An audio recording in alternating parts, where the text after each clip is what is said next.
Mwanangu, ujue kuna wazo fulani mimi limenijia, ni wazo kubwa, wazo la kimataifa.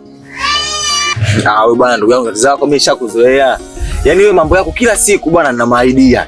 Idea 1, 2, 3, 4, mwisho wa siku idea 10, afa idea inakuwa kubwa kumbe ina jambo lolote la msingi. Wewe niambia idea gani ndugu yangu? Yaani lazima uwe na idea makubwa. Sasa sikiliza sasa nikwambie. Unaona kipindi hichi cha kilimo cha mwaka huu? Naam. Tulime bange. Tutapiga sana hela. Tutamiliki magari mwanangu. Kaka naijua hiyo. Mimi katika masuala haya kulima bange si kufanya nini sitaki. Tena siwezi kabisa. Yaani siwezi. Kuna watu yani ndugu yangu washaenda polisi, washaenda kuniandoa Usegelea. Unapozungumzia masuala ya bangi na unajua kabisa nchi yetu inakataza bangi. Ndugu yangu unatafuta matatizo. Mimi sitaki kabisa. Tena naomba usinihusishe. Fonda kuniponze. Naijua hiyo. Uniponza. Wewe hiyo uijui. Wewe niwe kila siku nakwambiaga akili zako ziko nusu kisado.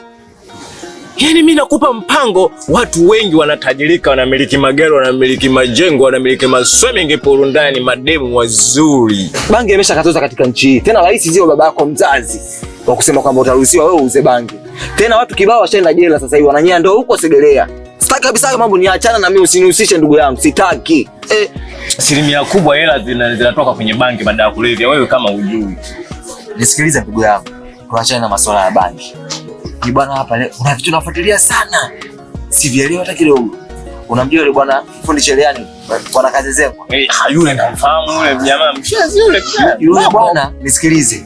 Akijiroga akija kutembea na mwanamke wangu mimi, nitamfanya kitu hakuna, nitamfanya chapati. Yule bwana hajatulia. Mke gani yule Mwantumu? Utati nani? Mke wako Mwantumu? Mbona kasha mlamba kitambo? Mlamba?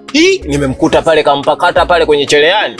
Mke wangu mimi? Kwani kuna Mwantumu wangapi hapa kwenye kamtaa? Sasa nisikilize kwa makini. Yule jamaa tumempangia siku zake kama sio 2 3. Kwanza yule jamaa anatembea na wake za watu. Alipo na mke wake, analishwa na wanawake za watu, anavalishwa na wanawake za watu, analipiwa kodi na wanawake za watu. Mkewe anajua hilo swala lakini afuatilie. Sasa mimi nikija kusikia katembea na mke wangu mara ya pili nitakuja kumshenyeta. Hiyo lugha ya kiuni. Mishenyeto anayejua yule, nitamuonyesha, nitamfurahisha.